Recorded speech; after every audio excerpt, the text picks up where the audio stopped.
Hey there, DFS Insiders, and welcome back to an episode of DFS Insights Presents FanDuel Single Game Breakdown. I am David Geislinger, and I'm joined by my cousin David Grant Jr., your seasoned DFS pro. We have a interesting matchup between the Chicago Bears and the Los Angeles Chargers. Absolutely, DP. This video is a bit of a marathon, but that's because you're getting not one, but two unique viewpoints for analyzing this single game slate. We're dishing out rock solid value picks and even some daring contrarian selections that could transform your DFS lineups into a cash generating machine. And guess what? If money wasn't enough, this will add an extra layer of excitement to your game watching experience, which we all know you're going to need with the Chicago Bears and Los Angeles Chargers prime time game. We're your Thursday and Sunday night DFS gurus, dissecting every single game slate for you. The excitement never stops. We're here to guide you through it.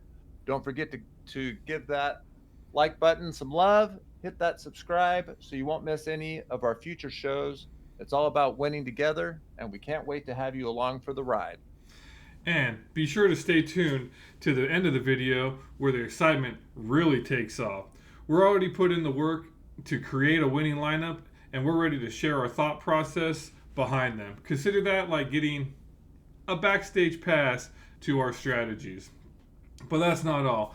We're also going to reveal our top picks for the all important MVP slot and the best value play for the slate.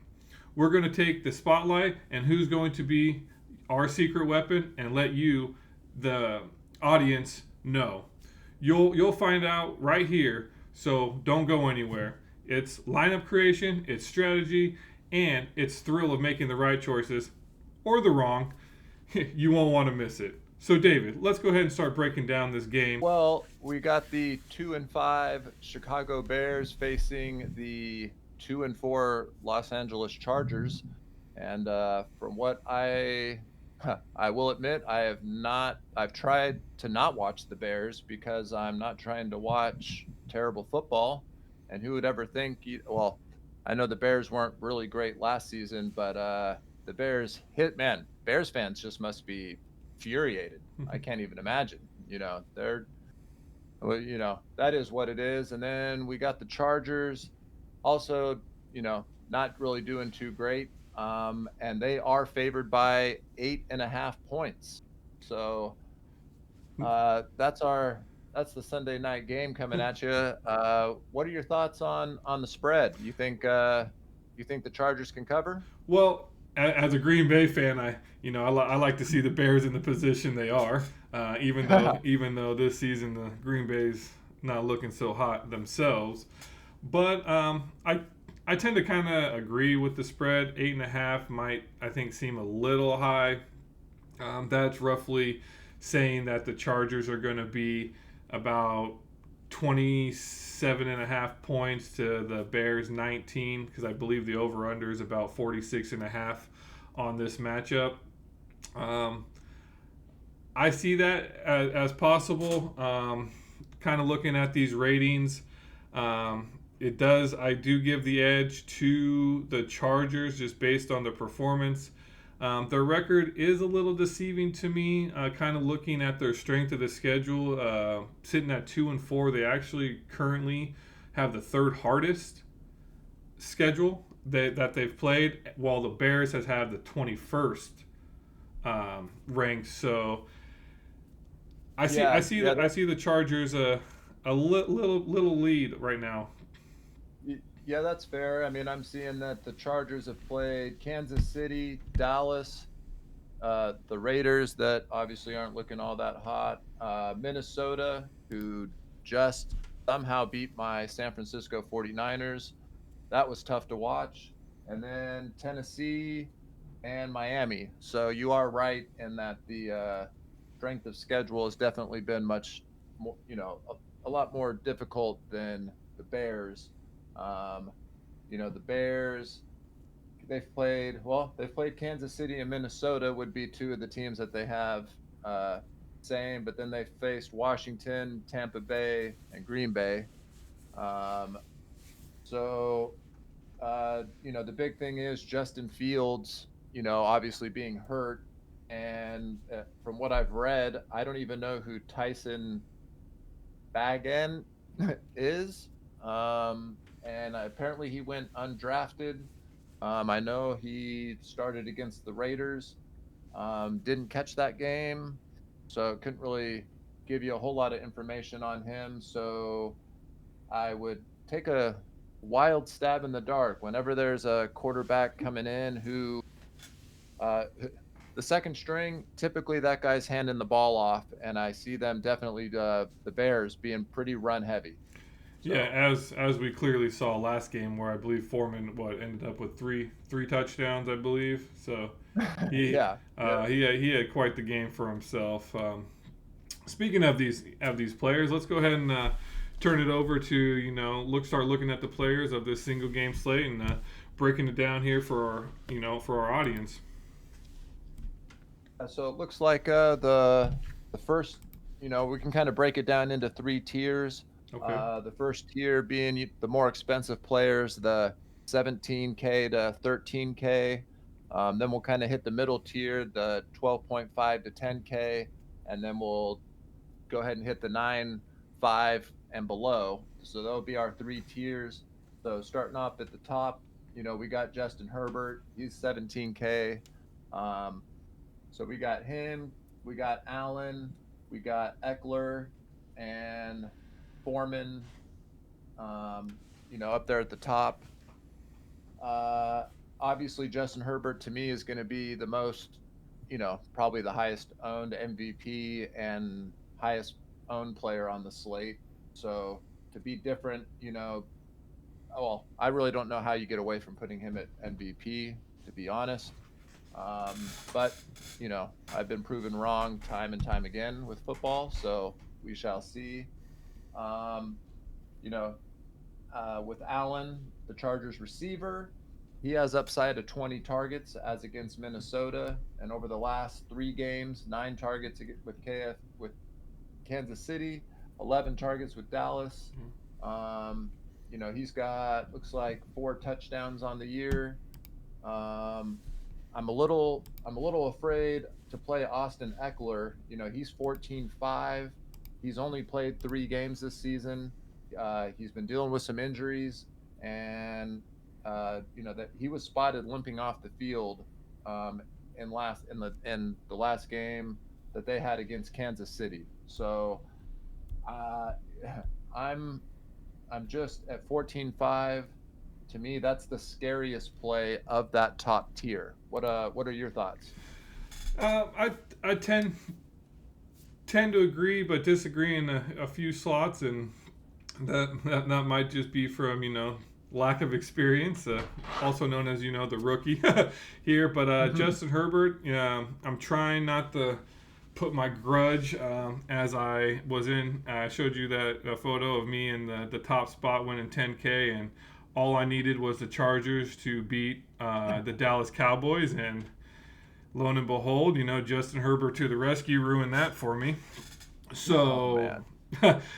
but no, I believe you're right on that. He will be, to me, um, probably the highest owned MVP on the slate. Keenan Allen, he's just a target beast now, especially with Mike Williams going on the IR. He was already leading targets, and then with Mike Williams out, he just increased, Yeah. seems kind of insane. Austin Eckler, you mentioned you saw him limping off. Looking here at the injury report, he didn't practice on Wednesday, or excuse me, correction. He had full practices Wednesday, Thursday, and Friday, and he currently doesn't have a designation. But like you said, an ankle injury for a running back, how how uh, Yep. how sturdy can that possibly be?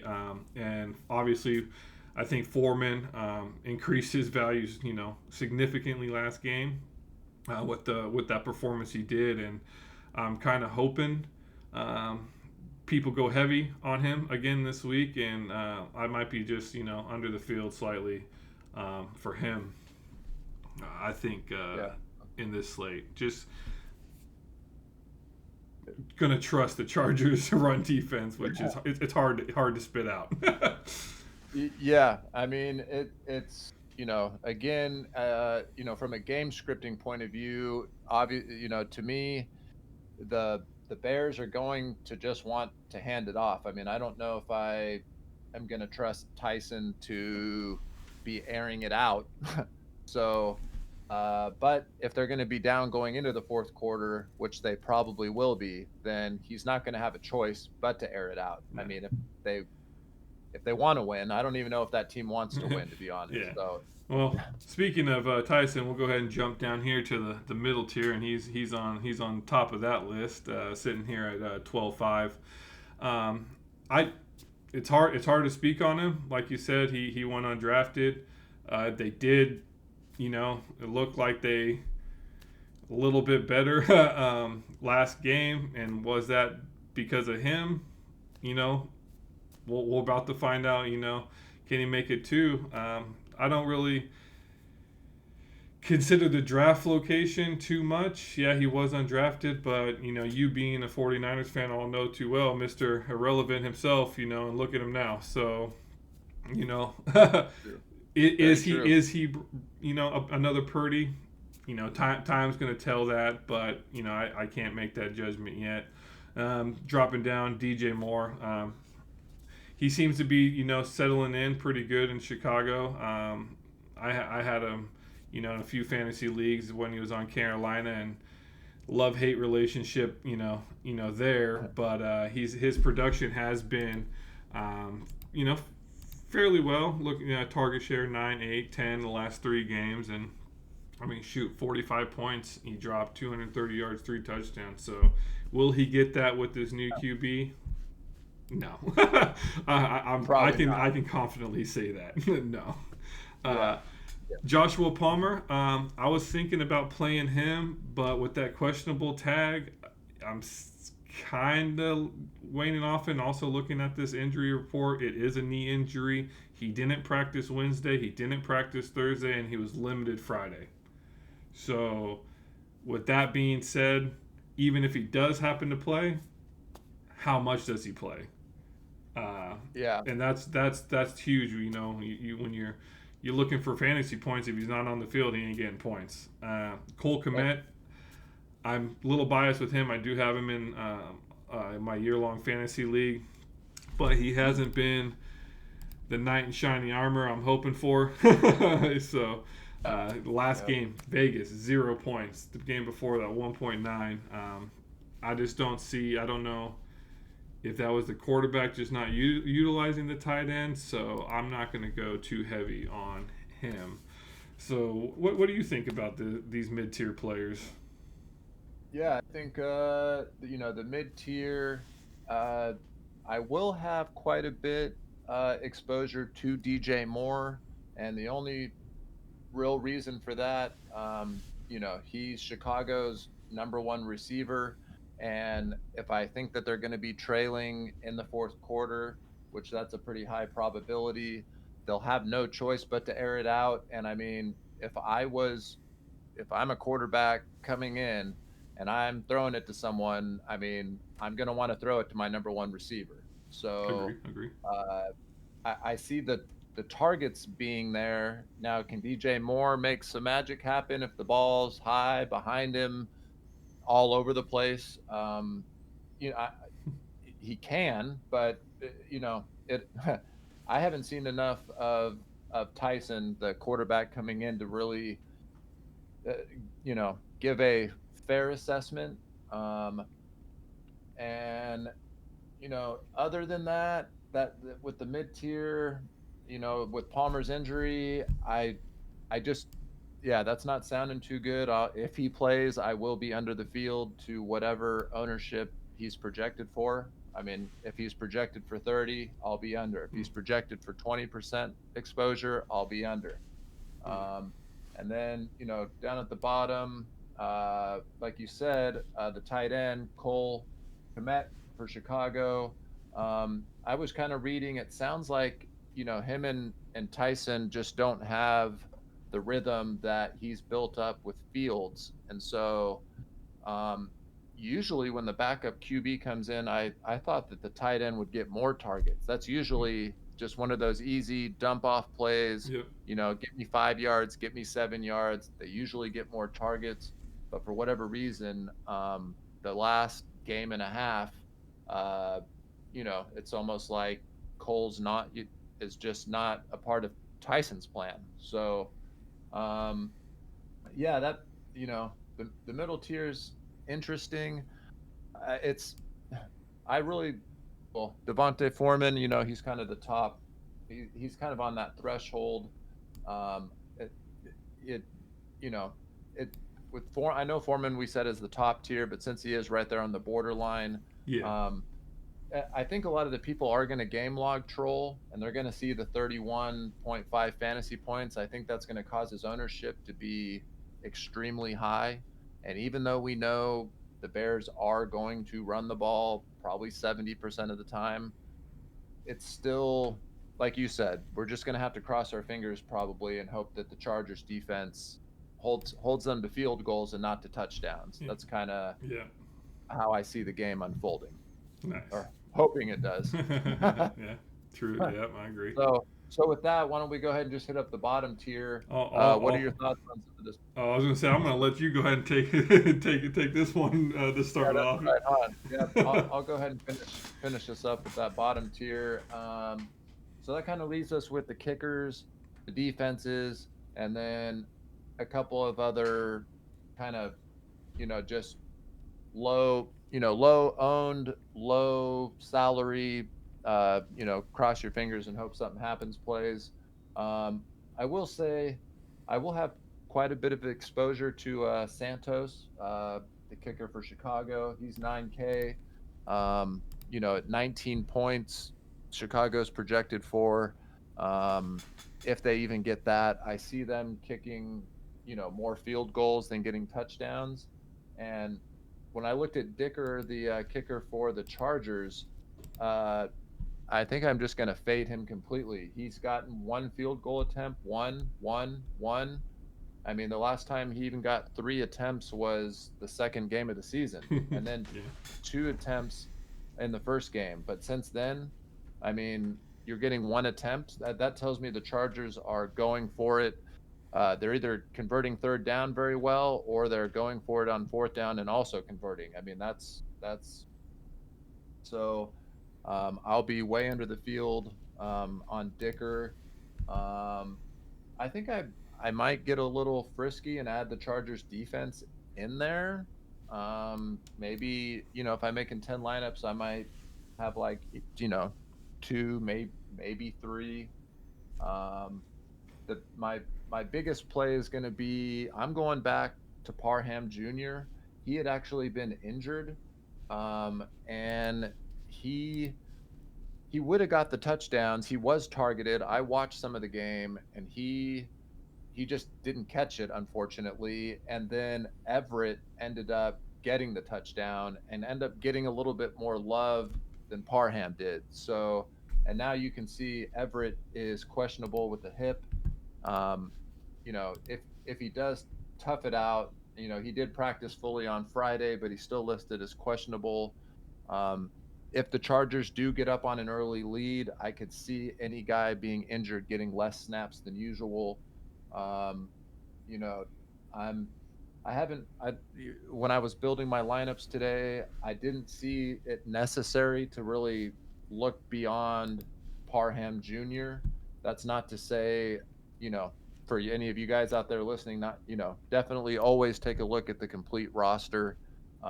You always want to see, how many snaps each guy's getting and that type of stuff, and how many targets when you're creating your lineup.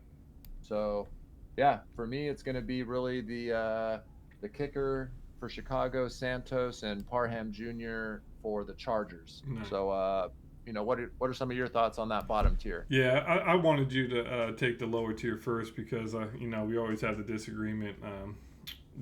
You're all for the kickers, and I don't know. I hate it because I'm so against the kickers and the defense, but it always comes back and bites me. So I got to kind of get out of that mindset, but that's going to come, the more I learn and more I start feeling comfortable playing those. But in this matchup, if I was to play a defense like you said, Chargers at 9-5, do I play, do I play that over, the kicker that could possibly, one a little bit cheaper, even though he's not getting that much. If the Bears score twice and they don't give up too many sacks, I haven't done too much.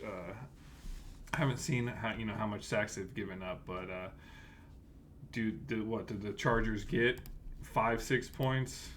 4, 8, 14. So there is a possibility that they do get double digits, but I think I will defer to your kicker analysis. Yeah.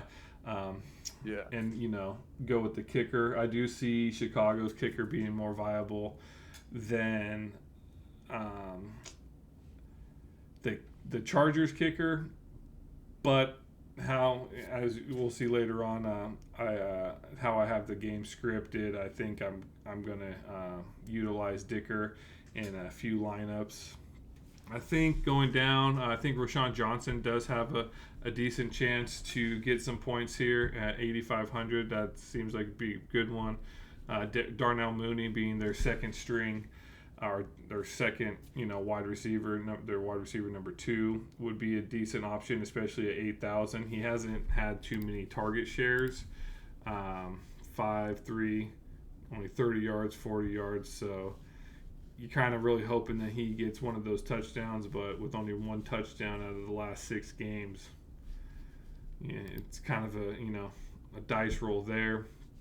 I'm fond of this Quentin Johnston guy, like you said, with Palmer, with his injury, this could bump him up to a wide receiver 2, and at 8K is pretty viable. And like you said, the 2 tight ends, it's tough for me because which one gets it? Yeah, for sure. I've seen a couple Charger games, and it's been all over the place. Yeah, and then I looked in a few. Tyler Scott, he believe he's the official wide receiver 3.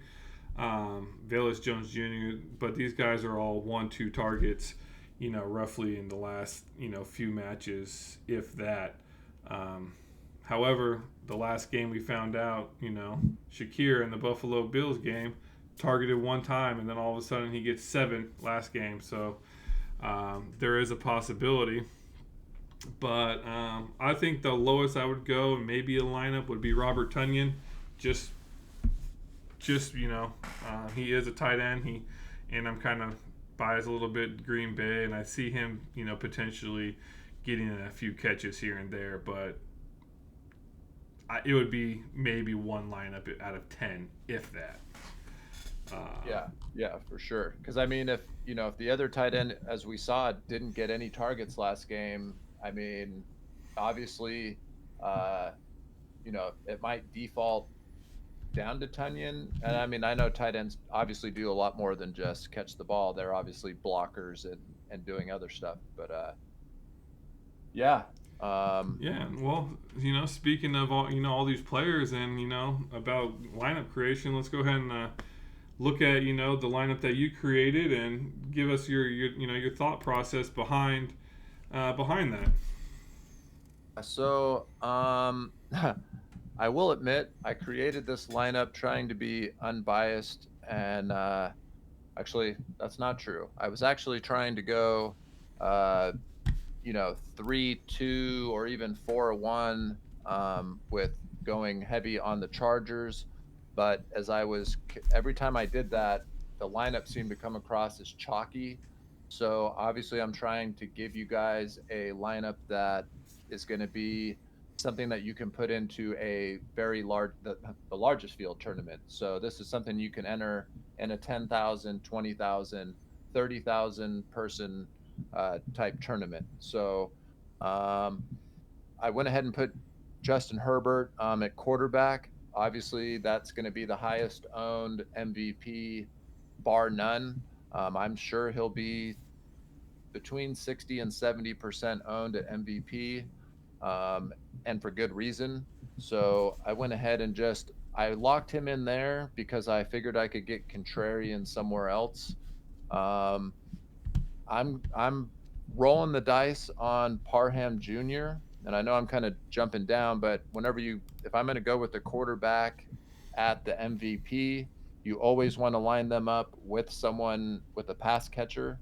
And, you know, while I wanted to go, obviously it would have been nice to go Kadeen Allen, but I couldn't make the salary happen and make other things happen. So Yeah. I really feel like Parham Jr. is going to.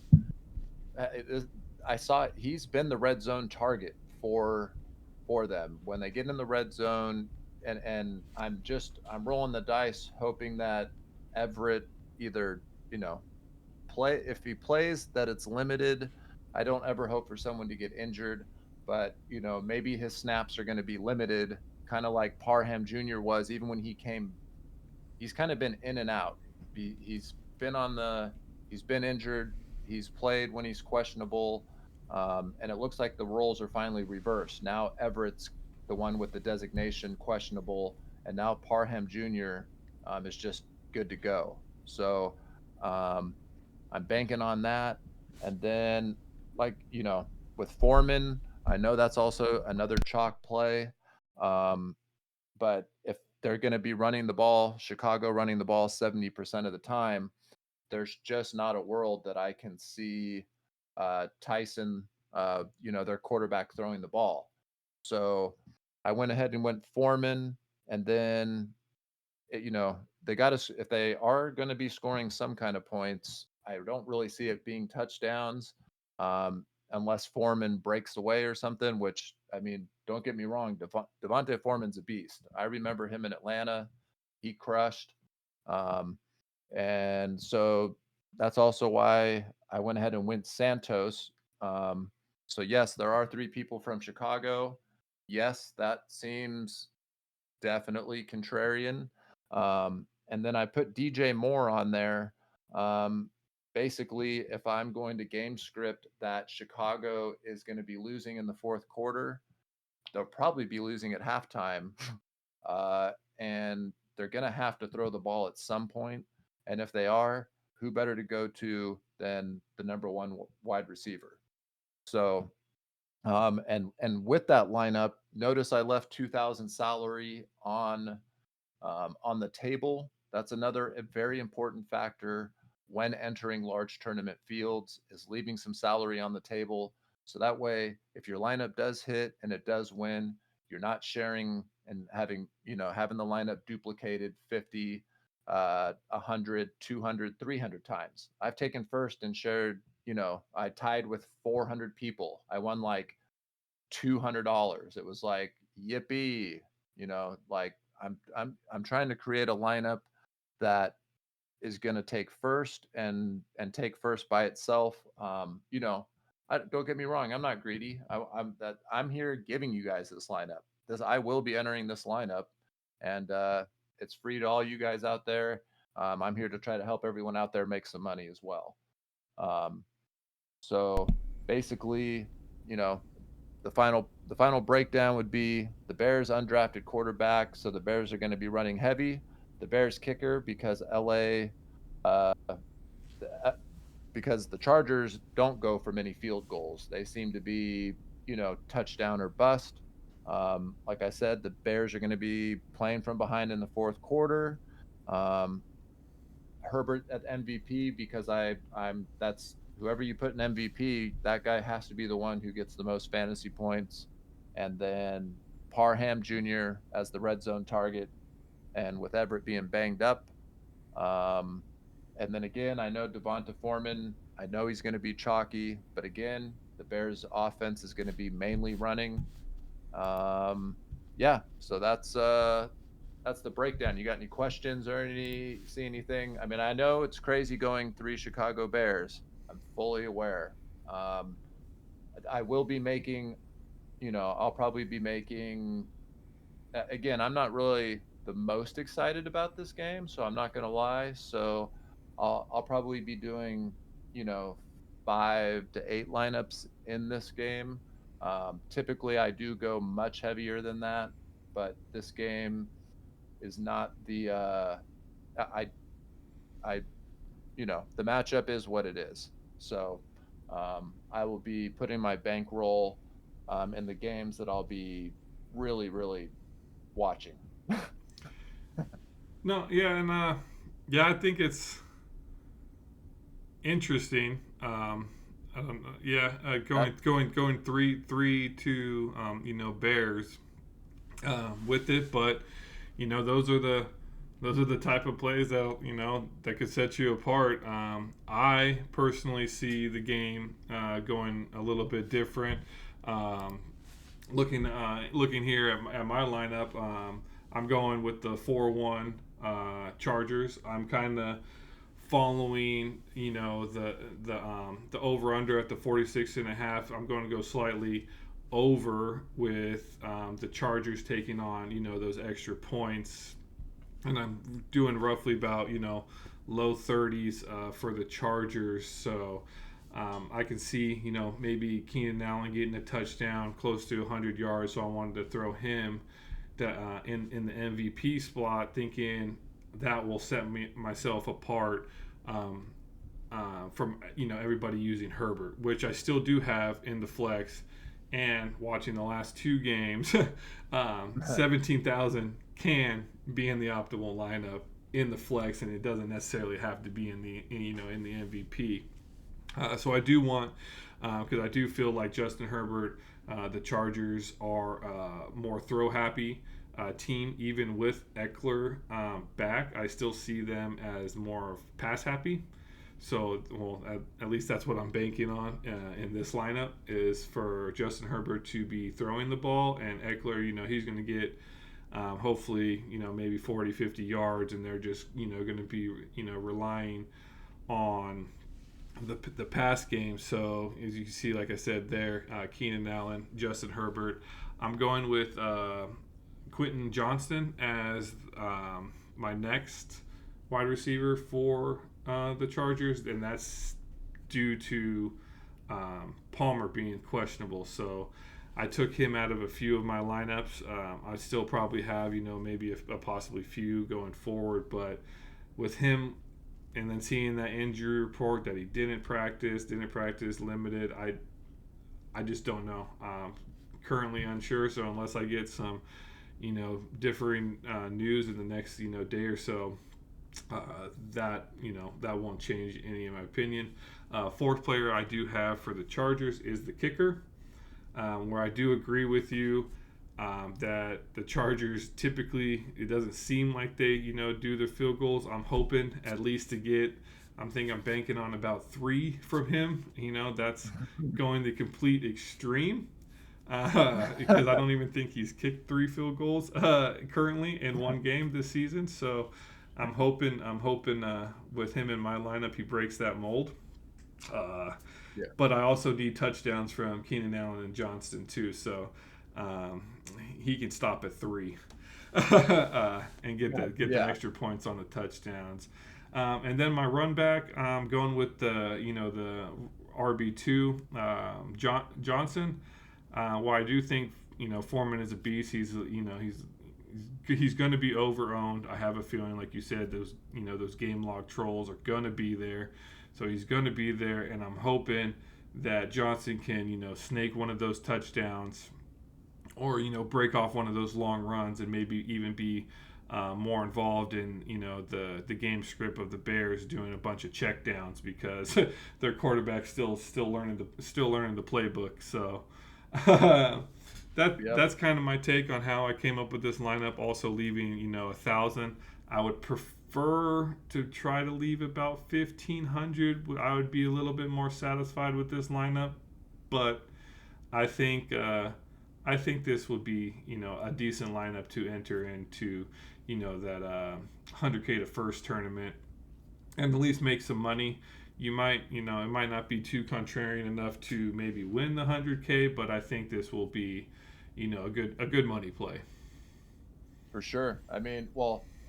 So like you said, take it how you have Justin Herbert, being in the flex, that also helps the ownership, because at MVP, if he's 60 to 70% owned there, not and he'll be, 30%, 20% owned in the flex. So that's a good way to curve that ownership. So I do like that play. Um, I like the 4-1 Chargers. I think lots of people will be, or I'm not going to go with lots, but I think if as people are making lineups, if they're game log trolling, they're going to swap out Dicker for Santos. And I think you know how it is. Like, watch Dicker, like you said, this will be the one game that he gets 3 or 4 field goal Yeah. attempts. The one time that so that's another good way that you're keeping your lineup with the lower ownership. Um, and for any of you other guys out there that might be kind of new, if you're making more than one lineup, a good suggestion it would be making one lineup and then making another one that's exactly the same, but just making one change. Uh, I've actually with NBA, I did that and I made my one change. I ended up taking first by myself, and then with the other lineup that I made the change, I got tied for fourth. So I mean, I was able to take down 20 grand with the top lineup, and then my other lineup where I just made one swap out. That lineup still made me $1,600. So Nice. I mean, not only does that put you, twice the chance of taking first, but you could also take first and second with just one move. Yeah. So, um, Yeah. No. That. Well, hopefully, I wouldn't mind hitting 1,600. I'll be happy with that. I don't need to be greedy at this point. oh, hey, sure. Hey, doing that and while watching, that'd be the best part of watching a Bears Chargers game. I mean, Yeah, no, for sure. Yeah, but to go back to my lineup, I do still think for my most projected fantasy point score, I still believe Justin Herbert will probably take that. Not factoring in the 1.5 multiplier that MVP gets. I'm just talking raw points. I still think Herbert will take the fantasy points, but I'm hoping it's not by a large enough margin where to offset Keenan Allen being in the MVP, because I'm kind of doing like you mentioned, the ownership play. I want them both there, but I'm hoping their fantasy points are close enough to where I get that edge with ownership. As far as my best value play, as you can see, at least in this lineup, is going to be Quentin Johnson. But I think the best value play I might steal from your lineup would be Donald Parham Jr. I could see him. I'll have him in a few of my lineups, as he is a very tall guy. He's a good red zone target, so I can definitely see him with a 7K salary, being that yeah, best value, I mean, being that best value play. so yep, and I mean, I'm with you. I'll definitely have some Allen in my MVP. I'll probably be, you know, if I'm making 10 lineups, I'm probably going to go, 60%, maybe 60 to 70% MVP with Herbert. I'll mix it up with Allen, and maybe one Eckler, maybe one Foreman, but that's if I'm feeling froggy. Again, I don't think I'm going too heavy on this slate. So I'm just going to play it. I'm going to play it safe, at the MVP. Probably just really stick with Herbert and Allen and try to make up my difference in those flex positions. Nice. Yeah, no, it's definitely, I'm going to probably stick. I'll probably be quite a bit 4-1 with Chargers.